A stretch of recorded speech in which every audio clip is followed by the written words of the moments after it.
I'd like to introduce Dr. Robert Donofrio, that's how you pronounce it, who holds the position of the Director of Microbiology and Molecular Biology at NSF International.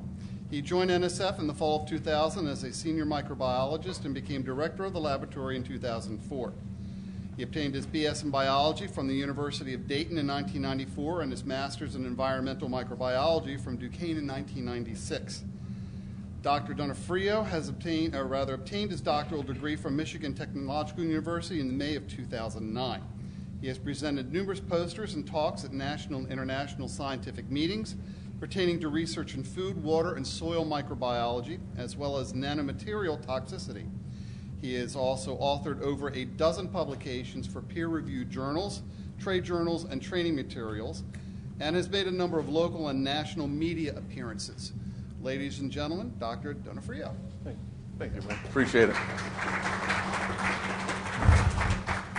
Thank you. I appreciate the nice introduction. This is my first time to the meeting, so I appreciate all the hospitality I've seen so far. I'm excited to be here and speak to everybody today. So the topic that I was asked to give on, he had a great, it's tough to follow Rich on any day, but he had a great presentation today on the UV side. This is a kind of a good segue into another secondary treatment system technology in ozone.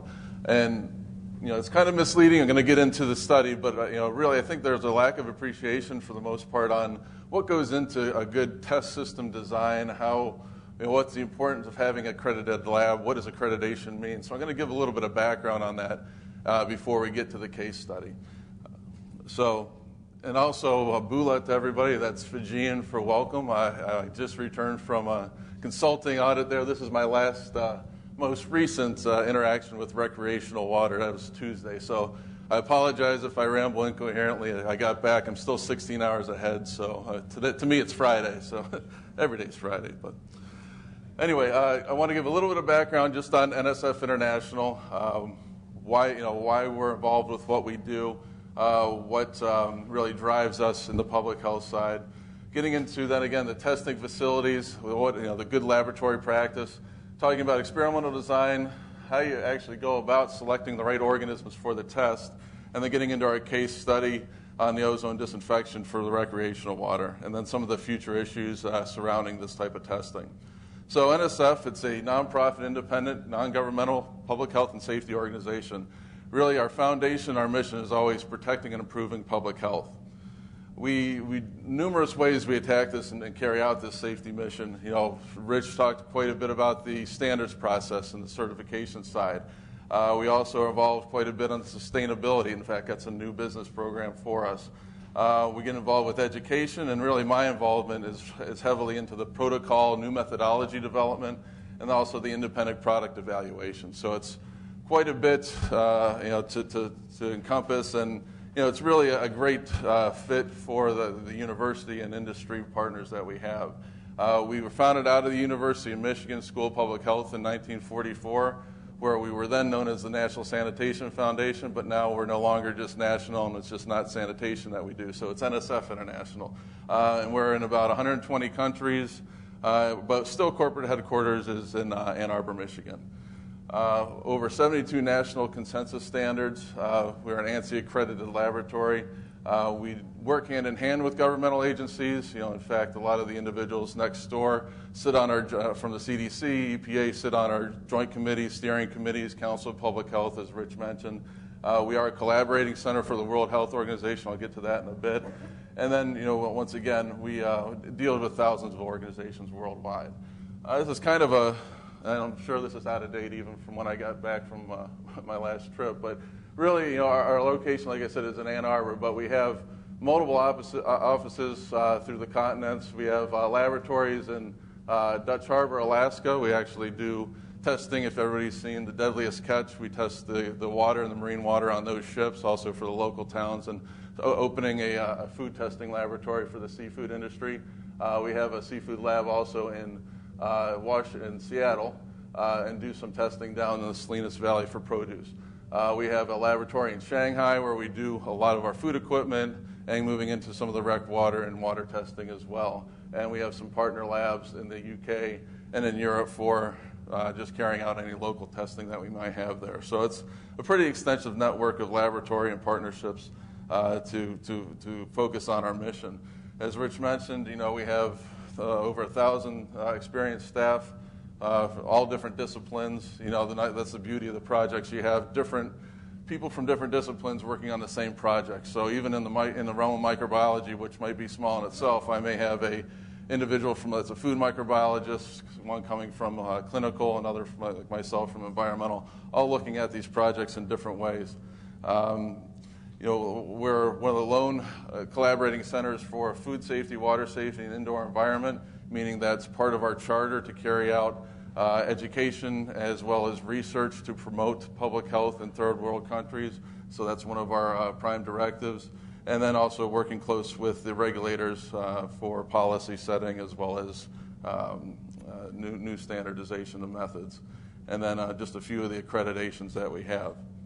So anyway, we talked about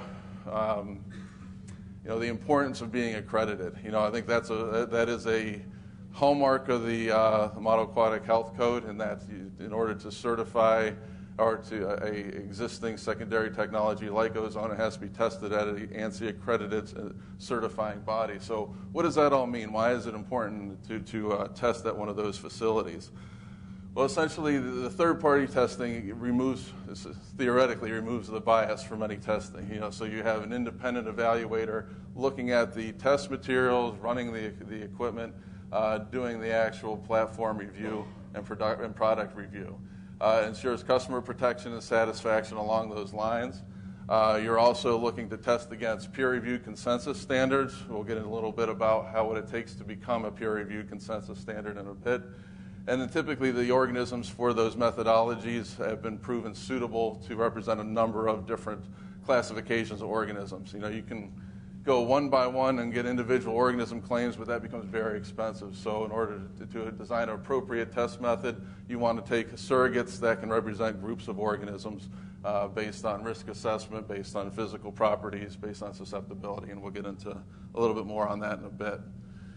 Validation, there's many different methods that can be chosen for a different process, and they're at different levels. So you can have the really basic level. I don't want to say basic because there's a lot of work that goes into a peer-reviewed journal article, but essentially it's a one-off study. You have the 2 or 3 reviewers to get it published. You see some of the posters as well in here at some of these scientific conferences.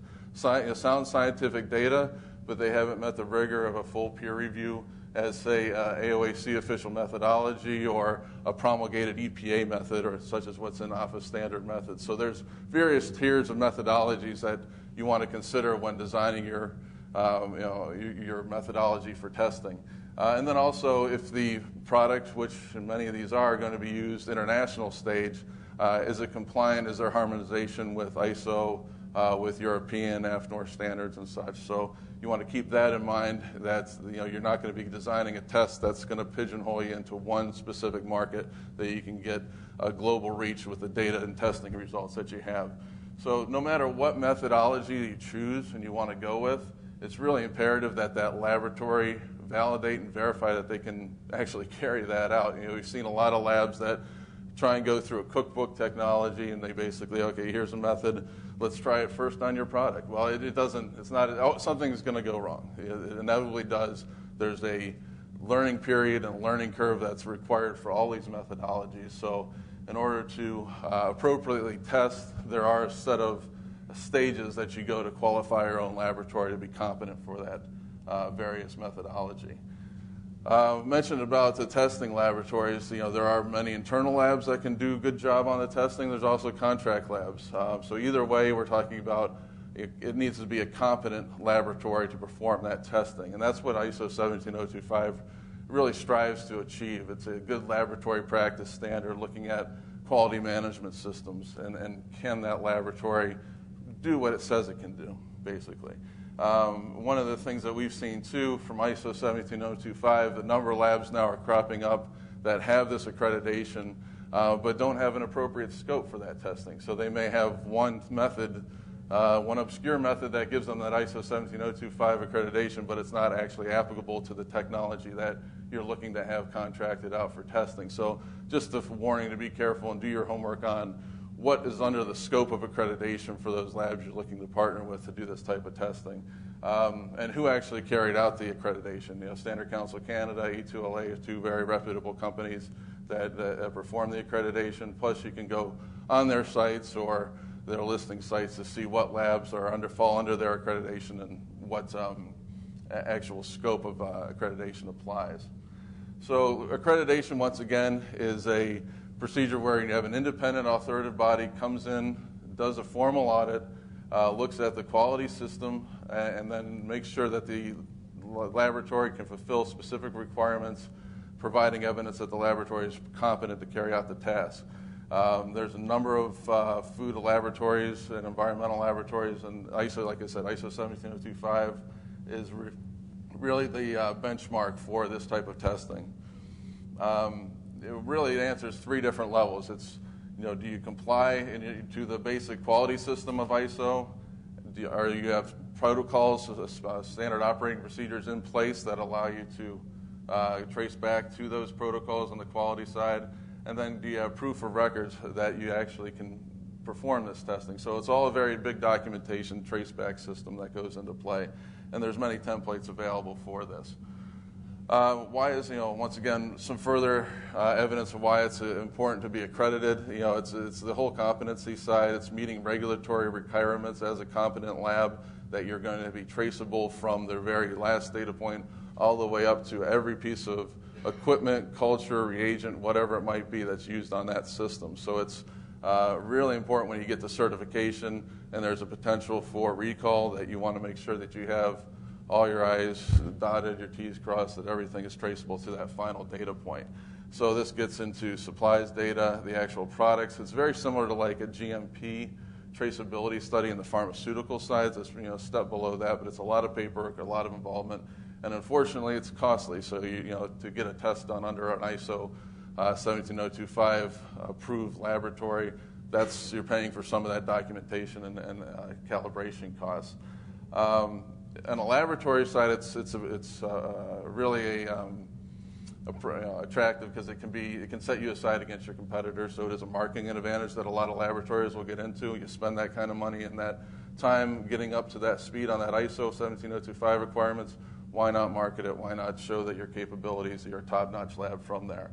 And more important to me, from a director's side of point of view, it gives me a sense of checks and balances. I always tell our clients and tell whoever comes into our lab for a tour that we don't make any products. All we do is generate data. So we need to be 100% confident in that data point, whether it's a fail or a pass or somewhere in between, that we can trace through, that we have the documentation systems, the data's solid, it's being retained. And not just that you have run the appropriate controls throughout to validate those data points. On the method validation and verification side, there's various ways that you can go about doing this. If it's an established method, what we call a standard reference method that's already been vetted by EPA or FDA or standard methods, then you really just need to do a verification, using, say, a proficiency test that your lab can actually perform that test in-house. That's kind of the minimum amount that you need to do. But say you have a new method that's come on board that hasn't been promulgated or recognized by a regulatory body, you need to go through typically a single lab validation, which it adds cost to the whole procedure, but once again establishes competency for that laboratory. So one of the questions I ask, since our lab doesn't do it all, if we're using a subcontract lab for a methodology and they want to use a non-standard method, is show me your validation package, show me the data set that proves that this is equivalent to that gold standard that I normally see being run. So that's a fair question if you're looking for contract labs to ask of those, and just something to throw out there.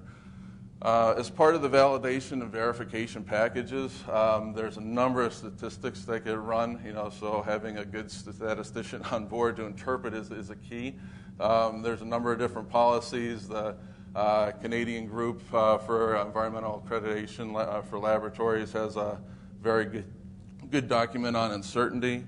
AOAC has a number of methodologies for statistical measurement of the validation procedures, as well as USP.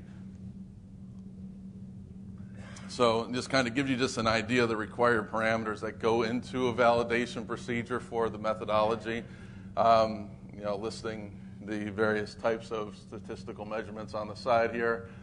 Difference between qualitative and quantitative. Quantitative is a little more robust because you're actually reporting a number and there's a range and detection limit associated. But there still is quite a bit of overlap between the two. Briefly, I won't go into this since it's not a class on statistics. Basically, you're looking through, can you recover what you say you can recover? Can you repeat that recovery over multiple different tests? Are you able to detect that range of organisms, that key to the test, such as a specificity? Are you able to account for growth inhibitions or any media type issues? And we may get into this in our next talk on the Pseudomonas side for the IDEX, and those are similar things that a company like that would have to go through when we're showing equivalency to current methodologies. Detection limit, how low can you go, and how low can you quantify? Those are all two very unique areas that you need to make sure they're established, because when you're talking requirements of 3 log for crypto or 5 log for some of the bacteria, you want to make sure that that test system and the reporting system you have is going to account for those limits. Robustness, if you change a slight temperature for your incubation or the humidity, or you're off by an hour or so in your incubation time, will that have an effect on the overall data? So you need to see how robust that test is. Once again, can it be repeated, statistically significant between technicians, between laboratories? So it gives you hopefully an appreciation of, when you select a method and one's validated, you get an idea for the amount of work that goes into validating that data. There are different stages, obviously. Some of the things that aren't directly part of the assessment, typically, but are extremely important to clients, are cost, sample prep time, enrichment. Sometimes those are hidden whenever you're going through the methodologies. And then the scope of application. Are there interfering substances? Is there sample matrix effects? And those type of things that you want to look at. So moving on, now that you have a basis of selection of methodology, what drives the selection of organisms? And it all applies really to the risk of occurrence, what's the effective dose, and how can that organism survive and persist in the environment that you're looking at. So you want to really tailor it to the water type, to if you have a hot tub versus a spa versus a pool, or whatever it might be, drinking water versus rec water, you may have different organisms based on that type of occurrence. Obviously, the regulations are going to play and may trump many of these, because they'll dictate what you need to test right away. Internal quality controls, you want to make sure that you have the appropriate organism capabilities in-house to grow the organisms, as well as maintain a safe environment for your workers and exposure issues. Cost, once again, can become a big issue. When you're talking cryptosporidium, there's only really 2 major manufacturers in the U.S. for live crypto. And it depends on their harvest of their calves for that certain months. If you're looking at a very high volume, high dose project, it's going to get costly, and you're going to monopolize probably the U.S. Supply of crypto for that month. So it's things that you have to keep in mind when you're designing a test, what's realistic versus what can actually be done in that actual assay. Turnaround time, once again, is key for the client. We appreciate that from the testing side, and we know what kind of marketing constraints and product release constraints the clients are under, so we always want to keep that in mind. And then ease of testing for performance. I'm going to choose the easiest method for my lab that's still going to give me the appropriate sensitivity and have the robustness and such, and meet all of those other statistics that were talked about before. On the organism side, typically we harken back to the EPA and CDC as the drivers for what organisms are going to be selected, and there's a really good list, the contaminant candidate list, or CCL3, that the EPA has provided, and it really talks about the hazard and occurrence within different water types for this. So a lot of these are headliners that you'll see. You have the adenoviruses, you're talking UV, very resistant to UV, but also a waterborne organism that can cause respiratory, gastrointestinal illness. I always love talking about enteric viruses right before lunch. I don't know, I get a kick out of that. But the noroviruses, obviously, provide a challenge because right now there isn't a cell culture model for testing these, so you have to go back, and that's where the expense is. It's an animal model for looking at this, so that's a surrogate that you'd have to have there. Group of enteroviruses, if you're talking the EPA purifier guidewater standard, rotavirus, poliovirus are still the fallback organisms for this type of testing, although they're trying to phase out polio. So looking at equivalency, other organisms that can take its place. A number of E. coli toxigenic strains, the 0157 is the popular one, but there's also the other enterohemorrhagic group that may be considered. Looking at hepatitis A, and some of your airborne particulate droplet transmission ones, depending on the whether you have a shower filter or whether you have a droplet transmission, your Legionella mycobacterium complex, and then gaining a lot of ground lately is the amoebic areas for the meningoencephalitis, the Naegleria fowleri. If you're familiar with the neti pots and such, those are one of the more pronounced, quick, rapid onset of death causing organisms that have to be considered. But once again, dealing with amoeba, it presents its own challenges, and it's not something that's easy to deal with in a laboratory on a test setting and validation. So looking at characteristics of the surrogates, what's important? So you could test them all, but that's going to cost hundreds of thousands of dollars typically, and will take a lot of time. So you want to take a surrogate that's designed to encompass a whole group of organisms, whether it's gram-positive enterics or enveloped viruses or certain protozoa. How do you develop and how do you really select a good, competent surrogate? It depends on the filter. It depends on the treatment system too. You want to look at that. If you have filtration, size, obviously, and charge are going to be two huge issues. You want to look at susceptibility of the organism to those treatment systems. So that's where you go back in your peer-reviewed literature and see, what type of organisms have been used in the past. What's their dose response? Is there a safer alternative like MS2 for UV that has a very relative low log reduction, 2 to 2.5 at 40 millijoules per centimeter squared, versus crypto, which has 4 log and about 15 or so millijoules. So you can actually get away with a lower level organism on the safety side that's going to get you the data that you need for that treatment use. Ease of cultivation, that's always going to impact the overall project cost, time, and volume. If you're dealing with a benchtop 1 liter flask versus a 5,000 gallon tank, and you're looking for a 6 log crypto reduction, it's going to be magnitudes of order greater and maybe not even possible on some of the high-end sides. So those are things to consider. Safety and exposure risk. A lot of the organisms that you test are considered level 1, biosafety level 1, meaning they're innocuous in themselves. They don't contain any pathogenic traits. They're not virulent. But same with the level 2, you get to the point, there is certain minimum level of personal protection that you need for a level 2, but now you're dealing with large volumes, you're dealing with large concentrations, something that a normal individual is not going to typically see. So you have to consider the protection of your workers, and maybe even having secondary containment, respiratory issues, and things like that you have to design into that test. That all adds cost down the road. So, and then the selectivity to differentiate. Everybody's looking for more and more claims. The one way to get around the cost is to batch organisms together. But until you do the initial study on whether they interfere with each other or they're going to, have a suppression of one another, you have to really validate your test system on that side. Case in point, we've seen claims for crypto and some bacteria, Pseudomonas and Klebsiella. And we found that because of the antibiotic that you had to add to the crypto for the cell culture study, any background bacteria that you have in there is going to suffer whenever you're doing the bacterial side. So you have to run separate assays for those. But there are certain ones that you can batch and get that efficiencies and differentiate. The other thing to point out here too, these systems that you're testing aren't sterile. So there is going to be sometimes a significant load of background heterotrophic background plate count bacteria that could interfere with your baseline counts to help basically impact the sensitivity at the lower end.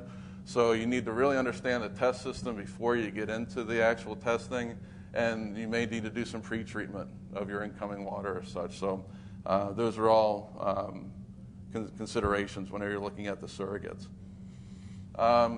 Because of that, some people have gone to look at coliforms, fecals, non-pathogenic coliforms such as E. coli as their surrogates. Other pathogens of interest in the recreational water side, staph, Vibrio, they weren't on the initial list, but those have been ones that we've been asked to look at. And crypto, for reasons that Rich mentioned in the previous, and Giardia, so some of the larger waterborne parasites.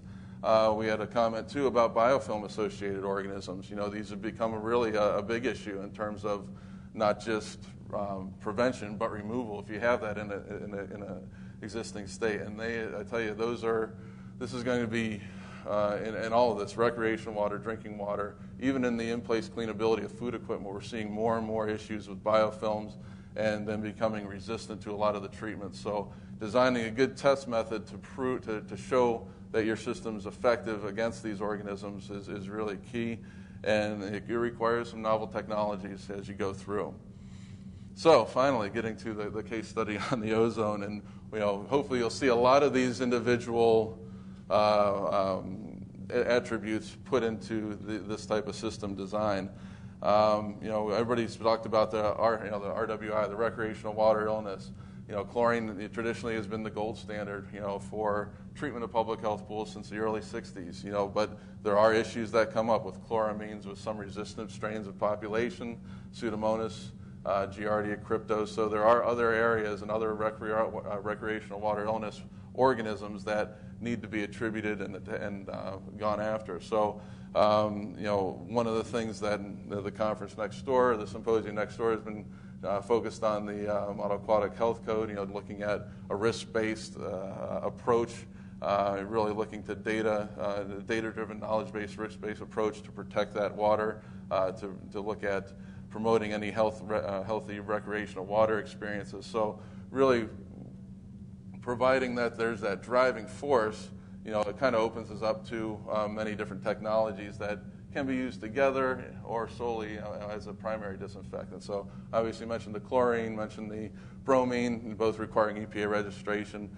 Really under the MAHC, UV and ozone are looked as secondaries, although, as Rich said, it could be argued, given the strength of their disinfection, in some situations they could be considered to have really high and antimicrobial activity and on par with the chlorine and potentially as a primary.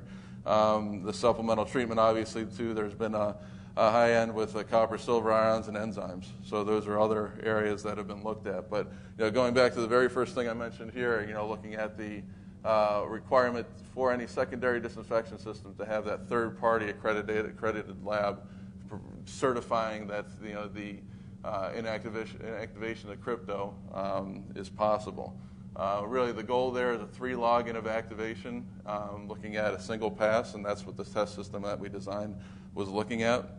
Give a little bit of background on ozone here. Ozone, obviously, is a point of contact, immediate oxidizer of any organics or organisms that are going to come in contact with that. But there is a light residual that will pertain and persist, up to 0.1 ppm throughout the downstream into the pool, so there is some residual oxidation that can occur. UV, as Rich mentioned, you have a point source kill due to that UV dose. It happens in the UV chamber only, although there are some free hydroxyl radicals that continue to oxidize some organics down the road. But for the most part, it's really dependent on that initial contact, pass through, and contact time is the key for this actual disinfection system. Ozone, a little bit more on that. It's derived directly from oxygen, which can be dissolved in water. It's powerful antimicrobial, microflocculant, antifoaming agent. Like I said, it's been shown through peer-reviewed literature to be on par with much higher concentrations of chlorine to get the same type of disinfection, and it's also compatible with chlorine in a swimming pool setting. So just a quick schematic here. You have your oxygen molecule adding electrical energy, forming the free oxygen atom, and then recombining with a separate oxygen molecule through a weak ionic bond. And it's that weak ionic bond that actually can interact with the phospholipids, the fatty acids, any organics that might come in contact with and cause that oxidation, breaking down cell walls, and then continual oxidation of any nucleic acid enzymes and such to inactivate the organisms of interest. And here's this is borrowed from our friends at Dell. Here's a nice micrograph. I just like how it illustrates the oxidative effects of the ozone after treatment, lysing the cell. And so this is just a scanning electron microscopy micrograph showing that oxidation. The actual test that we ran involved the Dell Ozone Genesis CD2 piece of equipment, and we're looking at, really the goal is to validate the antimicrobial claims of this recreational water treatment device. We selected a number of different bacteria, protozoa, and virus challenge organisms, Enterococcus faecium and Pseudomonas aeruginosa. They're the gram-positive, gram-negative organisms that are standard to NSF ANSI standard 50. There's the protozoa, Cryptosporidium parvum, a little bit larger in size. These are typically 1 to 2 micron. Here you have about a 4 to 6 micron in diameter oocyst. And then the virus we chose was MS2, partially because of the size, as well as we want to see how it reacted, since it was used quite a bit on the UV side when we were validating that treatment system, or with those treatment systems in that protocol. This is a very small 27 nanometer side, non-enveloped, single-strand RNA virus. It's at the pHs that we were testing, it has an isoelectric point of 3.9, so very low isoelectric point. So it's on the low scale of that. I think future studies we may try a FR, which has on the polar opposite of, I think, an 8.9 isoelectric point. So just looking at the effective charge potentially on the oxidation, we'll see if that has anything down the road. But methodologies for enumeration, the Efficacy and Pseudomonas are taken right out of standard methods. This is what's in NSF 50 as well. So using a membrane filtration on the MPAC agar and the KF strep agar, although I'm interested in the Pseudomonas talk and coming up this afternoon, I think that may be a good alternative for this. And then looking at 35C at 48 hours, sampled 100 mil volumes for this assay. The C. parvin, we used an Iowa strain from, I think we got that from Bunchgrad's farm in Iowa, actually probably either there or from the University of Arizona facility. It was an MPN cell culture assay that was really a gold standard developed by Slifco in 1999. It takes the place of a rat mouse model, so it's a lot cheaper, but it's been shown to be repetitive, and it gives you a good infectivity result. So it's not just counting the presence; it's actually telling if those the Cryptosporidium cysts are still infective and active. So it involves fluorescent labeling. Fluorescent labeling of the specific to the actual crypto, and then it goes through a foci infection, looking to where the foci and those cysts are concentrated within that cell culture to do the detection and the NPM from there. And then the MS2 is your standard. It's a bacteriophage. It actually is specific for E. coli strain, and it's just a simple double agar overlay method that's done in about the same time as in incubation conditions as the Pseudomonas and Enterococcus. So it's a pretty rapid test as viruses go. Test parameters, and I should say this is a paper that's under review right now for the Journal of Health and Water. It's WHO's journal, so we're hopefully before December receive word that it's become published, but we're just crossing our fingers on that. So it is under review right now. But these tables and data are taken from that paper or from that manuscript. So we ran 2 different assays. We ran the C. parvin separate from the bacterial and viral assays because of the interference we were seeing with the antibiotic and the processing side.